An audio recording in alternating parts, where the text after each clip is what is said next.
हाय secret recap यहाँ। आज मैं सेक्शनिस्टा नामक एक पोलिश पंथ कॉमेडी साइंस फिक्शन फिल्म की व्याख्या करने जा रहा हूँ। आगे स्पॉइलर, सावधान रहें और अपना ख्याल रखें। 1991 में मैक्स पैराडीस और अल्बर्ट स्टार्स्की नामक दो आम लोगों ने पहली बार मानव हाइबरनेशन प्रयोग स्वयंसेवी की। मैक्स अपने जीवन में रोमांच की तलाश में है और अपनी पत्नी और बेटी से दूर रहते हुए। अल्बर्ट एक जीव विज्ञानी है जो कुछ महान के लिए जाना जाता है, इसलिए वे प्रोफेसर विक्टर कुप्पेलवेजर द्वारा बनाए गए हाइबरनेशन पॉड्स में जाने के लिए तैयार हैं। प्रोफेसर नोबेल पुरस्कार विजेता हैं, जिन्होंने सफलतापूर्वक आधा साल एक चिंपैंजी को हाइबरनेट किया है, इसलिए पुरुषों का मानना है कि वे सुरक्षित रहेंगे। प्रयोग को एक क्रांतिकारी घटना माना जाता है जो कि मानव इतिहास पाठ्यक्रम को बदलने वाली है।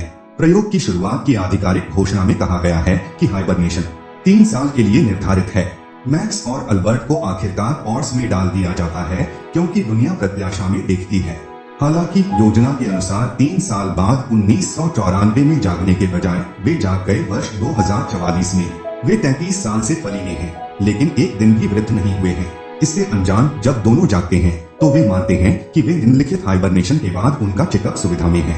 वे खुश हैं क्योंकि वे अपनी बहादुरी के लिए प्रसिद्धि और धन की आशा करते हैं। यह सुविधा उन्हें कुछ दिनों के लिए एकांतवास में रखती है क्योंकि उनकी देखभाल महिलाओं द्वारा की जाती है।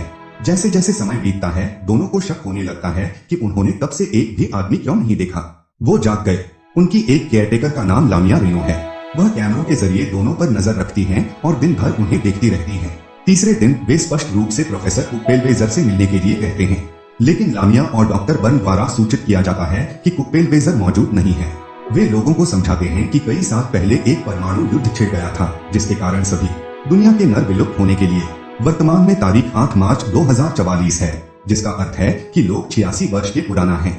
मैक्स और अल्बर्ट इस पर विश्वास करने से इनकार करते हैं और मानते हैं कि उनका परीक्षण किया जा रहा है। वे यह भी महसूस करते हैं कि जिस कमरे में वे रह रहे हैं उसमें खिड़कियां नहीं हैं और वे वहां दरवाजा से निकलने की कोशिश करते हैं। केवल रात में एक बिजली का झटका प्राप्त करने के लिए पुरुष व्यथित होते हैं और फिर भी भ्रमित रहते हैं।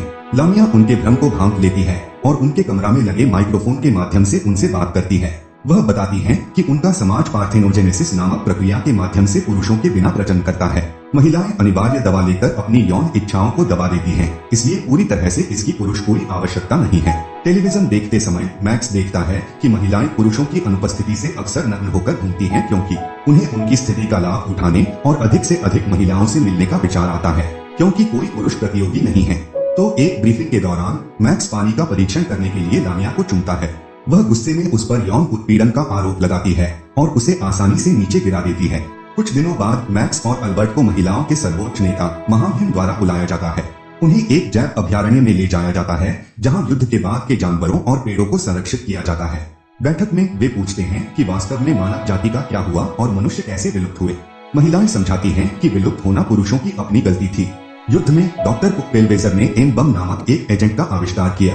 बम को अस्थायी रूप से पुरुष जीन को नपंगु बनाना था, जिसे उसने एक जैव हथियार के रूप में उपयोग करने की योजना बनाई थी, लेकिन एक चूक के कारण इसने नर जीन को स्थायी रूप से नष्ट कर दिया, जिससे नर प्रजातियों की विलुप्त हो गया।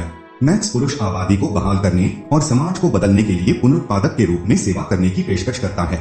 यह कैसे था? हालांकि महिलाएं नहीं चाहती कि पुराना आदेश वापस आए, क्योंकि उन्हें सिखाया गया है कि पुरुषों ने आतंकित किया और उन्हें दिन में वापस गुलाम बना लिया। बैठक के बाद लोगों को वापस कारावास में ले जाया जाता है, लेकिन लामिया को मैक्स के सिर से बाहर विचार नहीं आता। चुंबन ने उसके गर्भरोधक जुनून को फिर से जीवित कर दिया है। अपनी आंतरिक भावनाओं के कारण वह सबसे उम्रदराज जीवित महिला की तलाश में निकल जाती है। युद्ध से पहले पुरुषों के बारे में वह कुछ भी कर सकती है। वह 74 वर्षीय जूलिया को ढूंढती है और उसे मैक्स और अल्बर्ट की बौछार का वीडियो दिखाती है। लड़कों को नंगा देखकर जूलिया को अपने मंगेतर की याद आ जाती है। उनके अनुसार दोनों लिंगों वाली दुनिया को बहाल किया जाना चाहिए। बैठक के बाद जीवन को देखने के लिए लामिया एक नए तरीके से निकलती है। इस बीच जैसे ही मैक्स और अल्बर्ट कैद में रहते हैं, वे व्यथित हो जाते हैं। अल्बर्ट अपने कमरे के फर्श पर तारों को देखता है और उसे विद्युत पावर ग्रिड नुकसान पहुंचाकर बचने की योजना बनाता है। वे अगले दिन अपनी योजना को अमल में लाते हैं और आसानी से सफल हो जाते हैं। इधर उधर भागते समय वे एक कमरे में पहुंच जाते हैं जहां छोटी लड़कियों को सिखाया जाता है कि कैसे पुरुषों के साथ बातचीत करें यदि वे कभी उनके संपर्क में आए। जल्द ही लोग पकड़े जाते हैं और फिर से बंद कर दिए जाते हैं। हंगामे के बाद महिलाएं गुस्से में हैं, लेकिन फिर भी वे मैक्स और अल्बर्ट को खुद को छुड़ाने के लिए एक मौका देती हैं।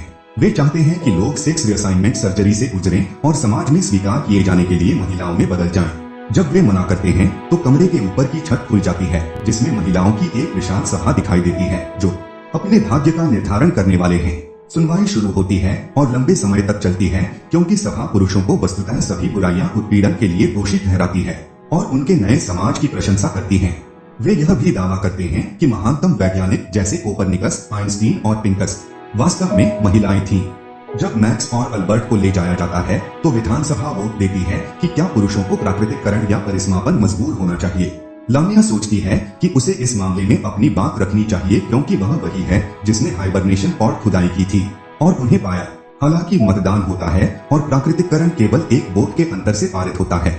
जैसे जैसे चर्चा हो रही है, पुरुष फिर से सुविधा से भटकते हुए भाग जाते हैं और हर कुछ मिनटों में खो जाता है। जिन महिलाओं से उनका सामना होता है उन्होंने पहले कभी किसी पुरुष को नहीं देखा है, इसलिए वे दोनों को बहन की साथी समझती हैं। एक्वेरियम में नंगी लड़कियों के तैरने से मैक्स का ध्यान भंग हो जाता है। उसके बाद पुरुष एक बेकार ढलान से नीचे भाग जाते हैं, जहां उन्हें गायन, नाचना और मस्ती करने वाली महिलाओं का एक समूह मिलता है। उनमें से कुछ समलैंगिक संबंधों में भी संलग्न हैं, जो मैक्स को आकर्षित करता है। यह पता चला है कि समूह में विद्रोही हिप्पी शामिल हैं, जो महामहिम का अनुसरण नहीं करना चाहते हैं। वे मैक्स और अल्बर्ट को सरकारी जासूस समझने की गलती करते हैं। जल्द ही पुलिस बल उनकी तलाश में आता है और वे केवल लामिया द्वारा फिर से पकड़े जाने के लिए भागने में सफल होते हैं। वह उन्हें बताती है कि जिस सुविधा में वे रह रही हैं, वह भूमिगत है और उन्हें प्रवेश ले जाती है। फिर एक पेरिस्कोप का उपयोग करके वे पृथ्वी की सतह की वर्तमान स्थिति को देखते हैं। यह जमीन के ऊपर एक अंधेरा चट्टानी परिदृश्य है, जिसमें कुप्पेल लेजर विकिरण का उच्च स्तर है। एन बम का एक साइड इफेक्ट वह उन्हें वास्तविकता दिखाती है ताकि वे भागने की कोशिश करना छोड़ दें। अधिकारी उसकी बुद्धिमत्ता के लिए उसकी प्रशंसा करते हैं, लेकिन उसे पूर्ण अधिकार प्रदान नहीं करते हैं। वे लोग जो लामिया को तबाह करते हैं। इसके बजाय मैक्स और अल्बर्ट को यांडा नाम के एक पुराने डॉक्टर को सौंप दिया जाता है। वह तय करती है कि प्रत्यारोपण के लिए पुरुषों के अंग निकाले जाएंगे और उनके अवशेष प्रोटीन की बढ़ती कमी के कारण खाद्य स्रोत के रूप में संभावित उपयोग के लिए परीक्षण किया जाएगा। जब मैक्स अस्पताल के बिस्तर पर होता है तो पता चलता है कि यंदा वास्तव में उसकी बेटी है, जो अब उससे नफरत करता है, क्योंकि जब वह छोटी थी तब उसने अपनी मां को छोड़ दिया था। दोनों पुरुषों को सर्जरी के लिए तैयार किए जा रहे अस्पताल के बिस्तर पर बांध दिया जाता है। जब लामिया उनकी सहायता के लिए आती है, वह पुरुषों को लेने वाले अधिकारियों का बदला लेने के लिए उन्हें भागने में मदद करती है। भागने के कुछ समय बाद उसे अल्बर्ट दिए गए एनेस्थेटिक से लिफ्ट में बाहर निकल जाता है। जैसे ही लामिया उसे पुनर्जीवित करने की कोशिश करती है, वह सपना देखता है कि वह 1994 में है और हाइबरनेशन की प्रक्रिया सफलतापूर्वक समाप्त हो गया है। जब वह अपने होश में आता है तो वे भागने की योजना बनाते हुए पेरिस्कोप कक्ष में सतह पर विकिरण के बावजूद भाग जाते हैं। लामिया गार्ड्स को धमकी देती है कि वह एक कैप्सूल को सक्रिय करने के लिए उसे कोड देगा, जो उन्हें सतह पर ले जाएगा, लेकिन गार्ड का दावा है कि वे इसे नहीं जानते हैं। इस बीच मैक्स और अल्बर्ट जल्दी से सुरक्षात्मक सूट में बदल जाते हैं। गार्ड का दावा है कि केवल महामहिम ही पासवर्ड जानता है, जो तीनों को विश्वास दिलाता है वे पकड़े जाने वाले हैं।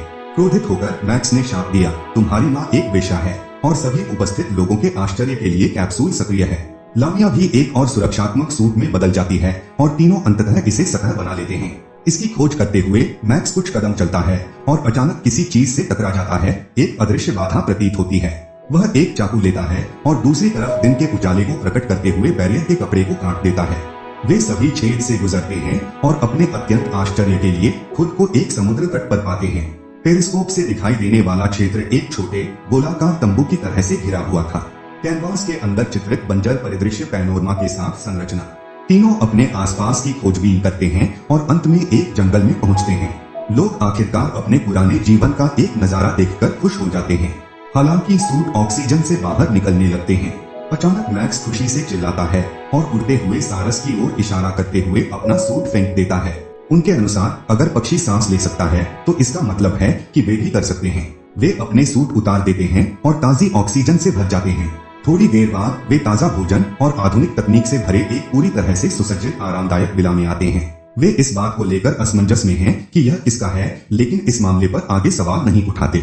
इसके बजाय तीनों बगीचे में स्वादिष्ट भोजन का आनंद लेते हैं। इस बीच सुविधा में वापस लामिया की एम्मा नाम की सहकर्मी एक सूट में आती है और तीनों की तलाश कर रहे हैं। चूंकि केवल एक ही सूट बचा है, अन्य उसके भाग्य की कामना करते हैं और वापस रुक जाते हैं।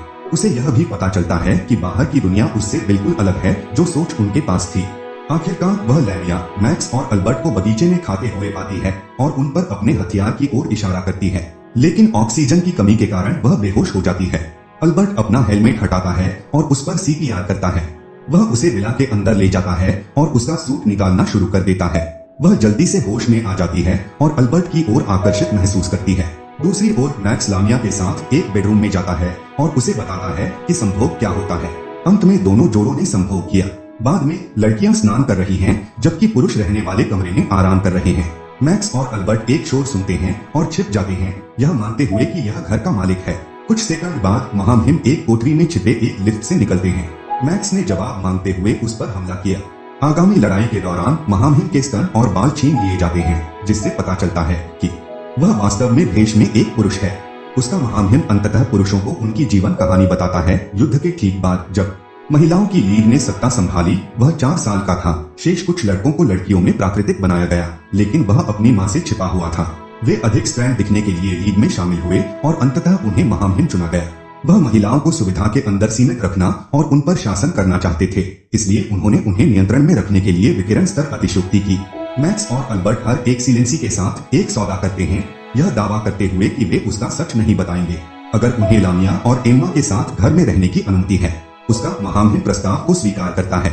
निम्नलिखित दृश्य में मैक्स और अल्बर्ट सुविधा के प्रयोगशाला कर्मचारियों के रूप में ऊष्मायन कक्ष में प्रच्छन्न हैं। वे नर युग्मक को ऊष्मायन फ्लास्क में जोड़ते हैं ताकि नर लिंग को बहाल किया जा सके। कई महीने बाद जब बच्चे आखिरकार विकसित हो जाते हैं, नर शिशु को देखकर नर्स घबरा जाती है। ऐसे ही और वीडियो के लिए सब्सक्राइब करें, नोटिफिकेशन ऑन करें और चैनल को मदद करने के लिए लाइक करें। देखने के लिए धन्यवाद।